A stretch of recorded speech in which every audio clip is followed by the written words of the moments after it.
ನಿಮ್ಮ ಕಂದನ ಮೊದಲ ನಗು, ಮೊದಲ ತೊದಲ ನುಡಿ, ಮೊದಲ ಹೆಜ್ಜೆ, ಅಮ್ಮನ ಮೊದಲ ಕೈತುತ್ತು, ಸದೃಢ ಹಾಗೂ ಆರೋಗ್ಯಕರ ಬೆಳವಣಿಗೆಗಾಗಿ ಪಾರಂಪರಿಕ ಪದ್ಧತಿಯಲ್ಲಿ ತಯಾರಾದ ಪೌಷ್ಟಿಕ ಆಹಾರ ಮಿಲೆಕ್ಸ್ ಮದರ್ ರೂಟ್, ಮೂಳೆಗಳ ಹಾಗೂ ಮೆದುಳಿನ ಬೆಳವಣಿಗೆಗೆ ಪೂರಕ. ಮಿಲೆಕ್ಸ್ ಮದರ್ ರೂಟ್ ತಾಯಿಯ ಪ್ರೀತಿಯಷ್ಟೇ ಪರಿಶುದ್ಧ. ಖರೀದಿಸಲು ಲಿಂಕ್ ಡಿಸ್ಕ್ರಿಪ್ಷನ್ ಹಾಗೂ ಪಿನ್ ಕಾಮೆಂಟ್ನಲ್ಲಿದೆ.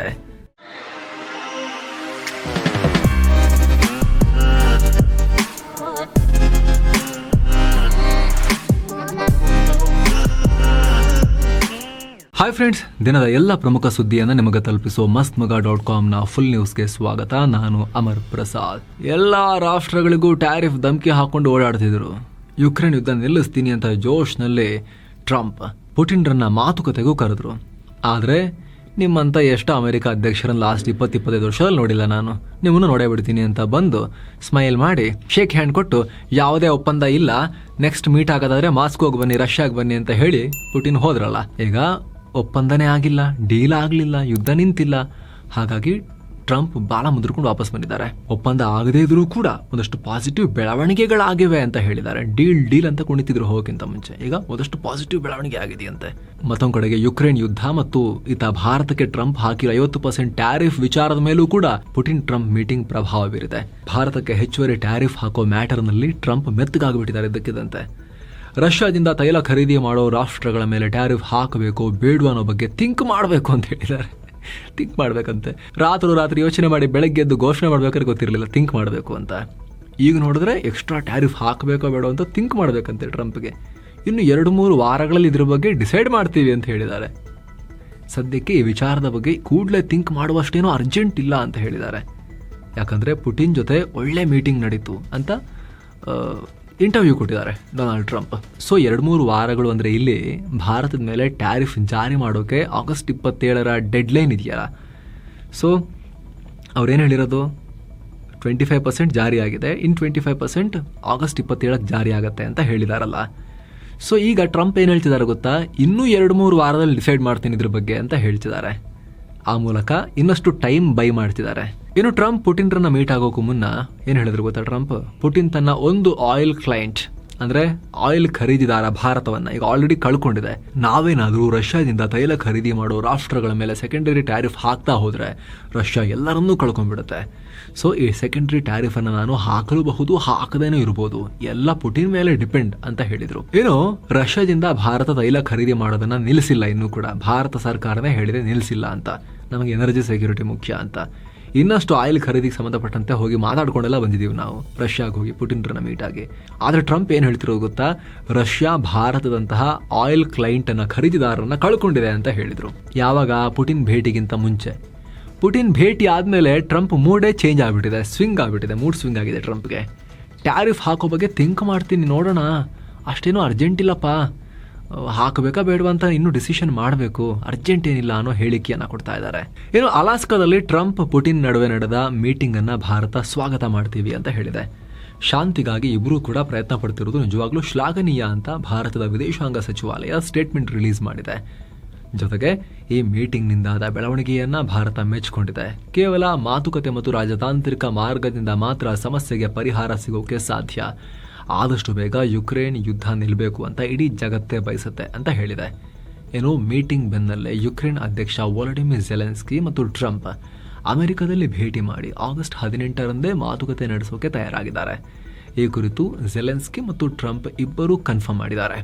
ಜೊತೆಗೆ ಟ್ರಂಪ್ ಮತ್ತೊಂದು ಇಂಟ್ರೆಸ್ಟಿಂಗ್ ಹೇಳಿಕೆ ಕೊಟ್ಟಿದ್ದಾರೆ. ಈಗ ಯುಕ್ರೇನ್ ಮುಂದಿರೋ ಒಳ್ಳೆ ಆಪ್ಷನ್ ಯಾವುದು ಅಂತ ಹೇಳಿದ್ರೆ ರಷ್ಯಾ ಜೊತೆ ಕದನ ವಿರಾಮ ಒಪ್ಪಂದಕ್ಕೆ ಮುಂದಾಗದೆ ನೇರವಾಗಿ ಶಾಂತಿ ಒಪ್ಪಂದಕ್ಕೆ ಮುಂದಾಗೋದು. ಯುದ್ಧ ವಿರಾಮ ಅಲ್ಲ, ಶಾಂತಿ ಒಪ್ಪಂದವನ್ನೇ ಮಾಡಿಕೊಂಡು ಯುದ್ಧವನ್ನ ಮುಗಿಸೇ ಬಿಡೋದು. ಯಾಕಂದ್ರೆ ರಷ್ಯಾ ದೊಡ್ಡ ಶಕ್ತಿ, ಯುಕ್ರೇನ್ ಕೈಲಿ ಆಗಲ್ಲ ಫೈಟ್ ಮಾಡಕ್ಕೆ ಅನ್ನೋ ರೀತಿ ಹೇಳಿಕೆಯನ್ನು ಕೊಟ್ಟಿದ್ದಾರೆ. ಸೊ ಟ್ರಂಪ್ ಪ್ರಕಾರ ಶಾಂತಿ ಒಪ್ಪಂದ ಮಾಡೋದು ಹೆಂಗೆ ಗೊತ್ತಾ, ಇವರು ಒಬ್ಬ ಬಲಾಢ್ಯ ಒಬ್ಬ ದುರ್ಬಲ ನಡುವೆ ಯುದ್ಧ ಆಗ್ತಿದೆ ಅಂದ್ರೆ ಟ್ರಂಪ್ ಪ್ರಕಾರ ಶಾಂತಿ ಒಪ್ಪಂದ ಮಾಡೋದೇನು ಅಂದ್ರೆ ಬಲಾಢ್ಯ ಕೇಳಿದ್ದನ್ನೆಲ್ಲ ಕೊಟ್ಬಿಡೋದು, ದುರ್ಬಲ ಕೇಳಿದ್ದೆಲ್ಲ ಕೊಟ್ಬಿಟ್ಟು ಅಲ್ಪ ಸ್ವಲ್ಪ ಏನಾದ್ರು ಉಳಿಸ್ಕೊಂಡ್ರೆ ಅದನ್ನ ಇಟ್ಕೊಂಡು ಒಪ್ಕೊಂಡ್ಬಿಡೋದು. ಆ ರೀತಿ ದುರ್ಬಲರಿಗೆ ಫೋರ್ಸ್ ಮಾಡಿ ಒಪ್ಕೊಂಡ್ಬಿಡೋ ಅಂತ ಹೇಳೋದೇ ಟ್ರಂಪ್ರ ಶಾಂತಿ ಒಪ್ಪಂದದ ಸ್ಟೈಲ್. ಅದಕ್ಕೆ ಪೂರಕವಾಗಿ ವಾಷಿಂಗ್ಟನ್ಗೆ ಬಂದ ತಕ್ಷಣ ಝೆಲೆನ್ಸ್ಕಿಗೆ ಯುಕ್ರೇನ್ ಅಧ್ಯಕ್ಷನಿಗೆ ಕಾಲ್ ಮಾಡಿ ತುಂಬಾ ಹೊತ್ತು ಮಾತಾಡಿದ್ದಾರೆ. ಆಮೇಲೆ ನ್ಯಾಟೋ ಲೀಡರ್ಸ್ ಒಂದಿಗೂ ಮಾತನಾಡಿದ್ರು ಅಂತ White House press secretary Caroline Leavitt ಹೇಳಿದ್ದಾರೆ. ಅತ್ತ ಸೋ ಕಾಲ್ಡ್ ಶಾಂತಿದೂತ ಟ್ರಂಪ್ರ ಈ ಹೊಸ ಸಾಹಸಕ್ಕೆ ಬ್ರಿಟನ್ ಪ್ರಧಾನಿ ಕಿಯರ್ ಸ್ಟಾರ್ಮರ್ ಕೂಡ ಶಬಾಷ್ಗಿರಿ ಕೊಟ್ಟಿದ್ದಾರೆ. ಟ್ರಂಪ್ರ ಈ ಪ್ರಯತ್ನದಿಂದ ರಷ್ಯಾ ಯುಕ್ರೇನ್ ಯುದ್ಧ ನಿಲ್ಲಿಸೋಕೆ ಇನ್ನಷ್ಟು ಹತ್ರ ಬರೋಕೆ ಸಾಧ್ಯ ಆಯಿತು. ಮುಂದಿನ ಹಂತಕ್ಕೆ ನಾವೆಲ್ಲರೂ ಕೂಡ ಸಪೋರ್ಟ್ ಮಾಡೋಕೆ ರೆಡಿ ಇದ್ದೀವಿ. ನೆಕ್ಸ್ಟ್ ಫೇಸ್ನಲ್ಲಿ ಅಧ್ಯಕ್ಷ ಜೆಲೆನ್ಸ್ಕಿಯೊಂದಿಗೆ ನೇರ ಮಾತುಕತೆ ನಡೆಯಬೇಕು ಅಂತ ಹೇಳಿದ್ದಾರೆ. ಅಲಾಸ್ಕಾ ಮೀಟಿಂಗ್ ಮುಗಿಸಿ ಪುಟಿನ್ ರಷ್ಯಾಗೆ ವಾಪಸ್ ಹೋಗ್ತಿರುವಾಗ ಅಮೆರಿಕದ F-22 ಮತ್ತು F-35 ಫೈಟರ್ ಜೆಟ್ಗಳು ಪುಟಿನ್ ವಿಮಾನಕ್ಕೆ ಬೆಂಗಾವಲಾಗಿ ಬಂದಿದ್ವು. ಈ ದೃಶ್ಯವನ್ನ ಪುಟಿನ್ ವಿಮಾನದೊಳಗಿಂದ ರೆಕಾರ್ಡ್ ಮಾಡಿ ರಷ್ಯಾ ರಿಲೀಸ್ ಮಾಡಿದೆ. ಇದೆಲ್ಲದರ ನಡುವೆ ಪುಟಿನ್ ಟ್ರಂಪ್ ನಡುವೆ ಮೀಟಿಂಗ್ ಆದ ಸ್ವಲ್ಪ ಹೊತ್ತಲ್ಲೇ ಯುಕ್ರೇನ್ ಮೇಲೆ ಮತ್ತೆ ಡ್ರೋನ್ ಮಳೆ ಆಗಿದೆ. ರಾತ್ರೋರಾತ್ರಿ ಯುಕ್ರೇನ್ ಮೇಲೆ ಪುಟಿನ್ 85 ಡ್ರೋನ್ ಮತ್ತು 1 ಬ್ಯಾಲಿಸ್ಟಿಕ್ ಮಿಸೈಲ್ ಹಾರಿಸಿ ಭಾರೀ ದಾಳಿ ಮಾಡಿದ್ದಾರೆ ಯುಕ್ರೇನ್ ಮೇಲೆ. ಇದು ಟ್ರಂಪ್ ಶಾಂತಿ ಮಾತುಕತೆಯಾಗಿ ಒಂದಿನ ಕಳೆಯೋದ್ರೊಳಗಡೆ ಪುಟಿನ್ ಮಾಡಿರೋ ಕೆಲಸ. ಅದಕ್ಕೆ ನಾವು ಹೇಳಿದ್ದು ಸ್ನೇಹಿತರೆ, ಟ್ರಂಪ್ ಇನ್ನೂ ಪುಟಿನ್ರನ್ನ ಅರ್ಥ ಮಾಡ್ಕೊಂಡಿಲ್ಲ ಅಂತ. ಸುತ್ತು ಜಗತ್ತಲ್ಲಿ ನಾವು ಅದಕ್ಕೆ ಇವತ್ತು ಕ್ಯಾಪ್ಷನ್ ಕೊಟ್ಟಿದ್ದು, ತಮ್ಮನೇಲಿ ಈ ರೀತಿ ನಾವು ಕೊಟ್ಟಿದ್ದು, ಚೆನ್ನಾಗಿ ಹಿಡ್ಕೋ ಅಂತ ಕೊಟ್ಟು ಹೋಗಿದ್ದಾರೆ ಚೊಮ್ನ ಪುಟಿನ್ ಅಂತ. ಪುಟಿನ್ ಈ ತರ ಲಾಸ್ಟ್ 20-25 ಇಯರ್ಸ್ ಅಲ್ಲಿ ಎಷ್ಟು ಅಮೆರಿಕ ಅಧ್ಯಕ್ಷರನ್ನು ನೋಡಿಲ್ಲ. ಅವ್ರು ಟ್ರಂಪ್ ಹೇಳಿದ್ರು ಅಂತ ಹೇಳಿ ಯುದ್ಧ ನಿಲ್ಲಿಸಿಬಿಟ್ರೆ ಅಷ್ಟೇ. ಅವ್ರು ಬರೆದಿಡ್ಕೊಳ್ಳಿ, ಯುಕ್ರೇನ್ ನಲ್ಲಿ ದೊಡ್ಡ ಪ್ರಮಾಣದ ಭೂಮಿಯನ್ನ ಡಾನ್ಬಾಸ್ ಏರಿಯಾದಲ್ಲಿ, ಲುಹಾನ್ಸ್ಕ್ ಅಲ್ಲಿ, ಡಾನೆಟ್ಸ್ಕ್ ಅಲ್ಲಿ ವಶಕ್ಕೆ ಪಡೆದಿದೆ. ಅದನ್ನ ರಷ್ಯಾಗೆ ಸೇರಿಸ್ಕೊಳ್ಳದೆ ಅದಕ್ಕೆ ಯುಕ್ರೇನ್ ಒಪ್ಕೊಂಡಿಲ್ಲ ಅಂದ್ರೆ ಬಿಟ್ಕೊಡಕ್ಕೆ ಅವರು ಯುದ್ಧ ನಿಲ್ಸೋದೇ ಇಲ್ಲ. ಅವರು 100% ಇದು ಗ್ಯಾರಂಟಿ. ಇದು ಆ ರೀತಿ ವಾತಾವರಣ ಇದೆ. ಯುದ್ಧ ಮಾಡಿರೋದು ಇಷ್ಟೆಲ್ಲ ಮಾಡಿರೋದೇ ಅದಕ್ಕೆ. ತುಂಬಾ ಮಿಸ್ಅಂಡರ್ಸ್ಟ್ಯಾಂಡಿಂಗ್ ಮಾಡ್ಕೊಂಡಿದ್ದಾರೆ ಪುಟಿನ್ ಬಗ್ಗೆ ಟ್ರಂಪ್. ಹಾಗಾದ್ರೆ ಒಂದು ವೇಳೆ ಆ ರೀತಿ ಏನಾದರೂ ಅಂದ್ಕೊಂಡಿದ್ರೆ. ಟ್ರಂಪ್ ಟ್ಯಾರಿಫ್ ವಿಚಾರವಾಗಿ ತಮಿಳುನಾಡು ಸಿಎಂ MK ಸ್ಟಾಲಿನ್ ಭಾರಿ ಕಳವಳ ವ್ಯಕ್ತಪಡಿಸಿದ್ದಾರೆ. ನಮ್ಮ ತಮಿಳುನಾಡಿಗೆನೆ ಟ್ರಂಪ್ ಟ್ಯಾರಿಫ್ನಿಂದ ಜಾಸ್ತಿ ಪೆಟ್ಟು ಬೀಳುತ್ತೆ.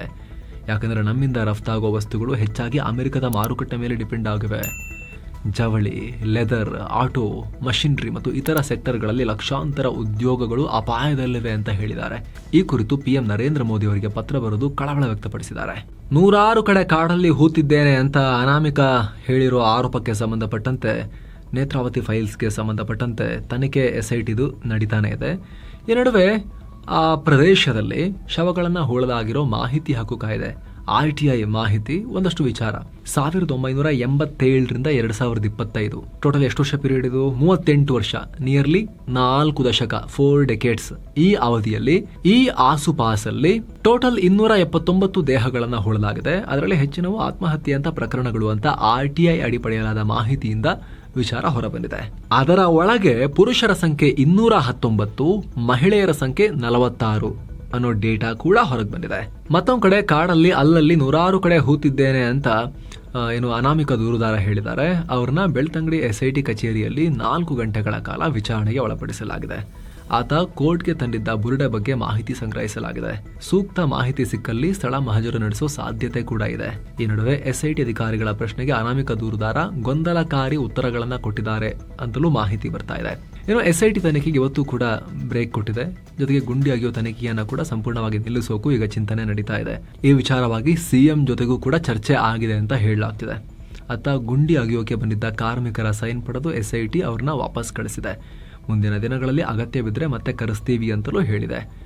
ಈ ನಡುವೆ SITಗೆ ಮತ್ತೊಬ್ಬರು ದೂರು ಕೊಟ್ಟಿದ್ದಾರೆ. ಸಾಮಾಜಿಕ ಹೋರಾಟಗಾರ ಜಯಂತ್ ಅನ್ನೋರು 2010ರಲ್ಲಿ ನಡೆದಿದ್ದ ಮಹಿಳೆ ಹತ್ಯೆ ಕೇಸ್ಗೆ ಸಂಬಂಧಪಟ್ಟಂತೆ ದೂರು ಕೊಟ್ಟಿದ್ದಾರೆ. ಲಾಡ್ಜ್ ಒಂದರಲ್ಲಿ 35ರಿಂದ 40 ವರ್ಷ ವಯಸ್ಸಿನ ಮಹಿಳೆಯೊಬ್ಬರ ಮೃತದೇಹ ಪತ್ತೆಯಾಗಿತ್ತು. ಅವತ್ತೇ ಅಂತಿಮ ಕ್ರಿಯೆ ಮಾಡಲಾಗಿದೆ.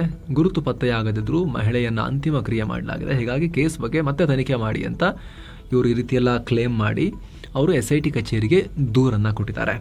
BJP ಶಾಸಕ SR ವಿಶ್ವನಾಥ್ ನೇತೃತ್ವದ ತಂಡ ಇವತ್ತು ಧರ್ಮಸ್ಥಳಕ್ಕೆ ರ್ಯಾಲಿ ಹೋಗಿದೆ. ಸುಮಾರು 300ಕ್ಕೂ ಅಧಿಕ ವಾಹನಗಳಲ್ಲಿ BJP ಕಾರ್ಯಕರ್ತರು ರ್ಯಾಲಿ ರೀತಿ, ಮೆರವಣಿಗೆ ರೀತಿ ಮಾಡಿಕೊಂಡು ಅಲ್ಲಿಗೆ ಹೋಗಿದ್ದಾರೆ.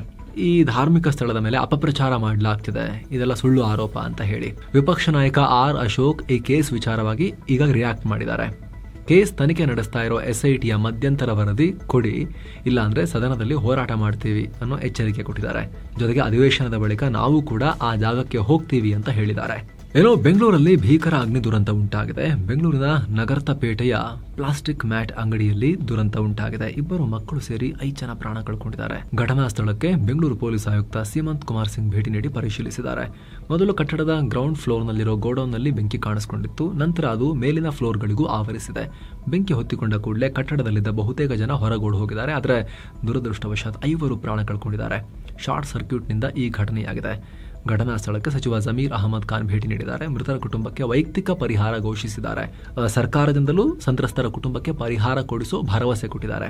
ಇಲ್ಲಿ ನೋಡಿ, ನಿನ್ನೆ ಸಿಎಂ ಸಿದ್ದರಾಮಯ್ಯ ಸಿಲಿಂಡರ್ ಸ್ಫೋಟ ಆಗಿದೆ ಅಂತ ಹೇಳಲಾಗಿದ್ದ ಸ್ಫೋಟದ ಸ್ಥಳಕ್ಕೆ ಖುದ್ದು 1 ಗಂಟೆಯಲ್ಲಿ ಅವರೇ ಹೋಗಿದ್ರು. ಪರಿಹಾರದ ಹಣವನ್ನ ಕೂಡ ಅಲ್ಲೇ ಸ್ಥಳದಲ್ಲೇ ಘೋಷಿಸಿದ್ರು ಮೃತಪಟ್ಟಿದ್ದಕ್ಕೆ. ಜೊತೆಗೆ ಮನೆಗಳನ್ನೆಲ್ಲ ನಾನೇ ಕಟ್ಸ್ಕೊಡ್ತೀನಿ ಅಂತ ಹೇಳಿ ಭರವಸೆ ಕೊಟ್ಟು ಬಂದಿದ್ರು. ಈಗ ಇಲ್ಲಿ 5 ಜನರ ಪ್ರಾಣ ಹೋಗಿದೆ.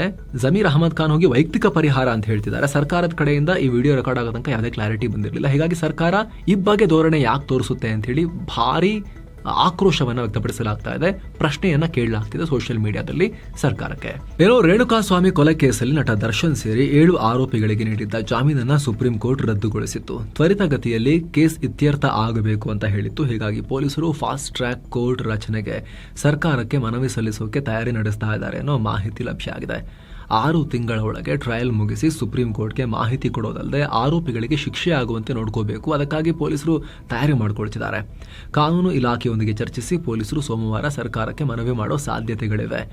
ಅಂದ್ರೆ ಕೇಸನ್ನ ಫಾಸ್ಟ್ ಆಗಿ ಇತ್ಯರ್ಥಪಡಿಸೋಕೆ ಈ ಕೋರ್ಟ್ ರಚಿಸಲಾಗುತ್ತೆ ಅಂತ. ಏನೋ ಕರ್ನಾಟಕದಲ್ಲಿ ಮಳೆ ಮುಂದುವರೆದಿದೆ. ಕಳೆದ 24 ಗಂಟೆಯಲ್ಲಿ ಬೆಂಗಳೂರು ಗ್ರಾಮಾಂತರ ಜಿಲ್ಲೆಯ ಗೊಡ್ಲು ಮುದ್ದೇನಹಳ್ಳಿಯಲ್ಲಿ ಅತಿ ಹೆಚ್ಚು 46 ಮಿಲಿಮೀಟರ್ ಮಳೆಯಾಗಿದೆ. ಮುಂದಿನ 24 ಗಂಟೆ ಕರ್ನಾಟಕದ ಉತ್ತರ ಕನ್ನಡ, ಶಿವಮೊಗ್ಗ, ಉಡುಪಿ, ದಕ್ಷಿಣ ಕನ್ನಡ, ಚಿಕ್ಕಮಗಳೂರು, ಬೀದರ್, ಬೆಳಗಾವಿ, ಕಲಬುರಗಿ, ಯಾದಗಿರಿ, ವಿಜಯಪುರ, ಹಾಸನ, ಕೊಡಗು, ಮೈಸೂರು, ಕೋಲಾರ, ಚಿಕ್ಕಬಳ್ಳಾಪುರ ಇಲ್ಲೆಲ್ಲ ಭಾರೀ ಮಳೆಯಾಗಲಿದೆ.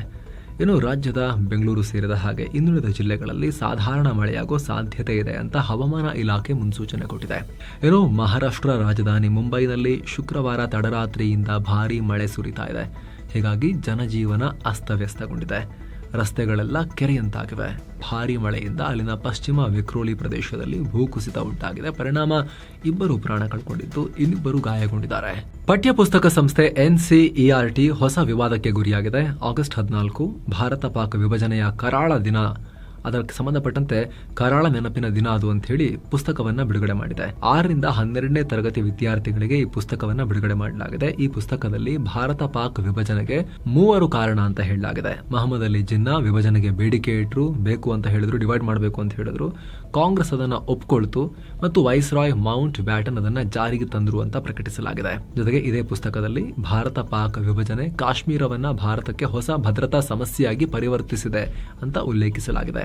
ಸೊ ಫ್ರೆಂಡ್ಸ್, ಇದಾಗಿತ್ತು ಇವತ್ತಿನ ಫುಲ್ ನ್ಯೂಸ್. ನಾವು ಕುಯ್ದಿಲ್ಲ, ಹೇಳದಿಲ್ಲ, ಕಿರ್ಚಾಡಿಲ್ಲ, ಬರೀ ಸುದ್ದಿಯ ರೀತಿಯಲ್ಲಿ ತಲುಪಿಸುವ ಪ್ರಯತ್ನವನ್ನ ಮಾಡಿದ್ದೀವಿ. ನಮ್ಮ ಈ ಪ್ರಯತ್ನ ನಿಮಗೆ ಇಷ್ಟ ಆಗ್ತಾ ಇದ್ರೆ ದಯವಿಟ್ಟು mastmaga.com ಚಾನಲ್ಗೆ ಸಬ್ಸ್ಕ್ರೈಬ್ ಮಾಡಿ, ಪಕ್ಕದ ಬೆಲ್ ಐಕಾನ್ ಮೇಲೆ ಕ್ಲಿಕ್ ಮಾಡೋದನ್ನ ಯಾವುದೇ ಕಾರಣಕ್ಕೂ ಮರಿಬೇಡಿ. Thank you so much. ಮತ್ತೆ ಭೇಟಿ ಆಗ್ತಿರೋಣ. ನಮಸ್ತೆ.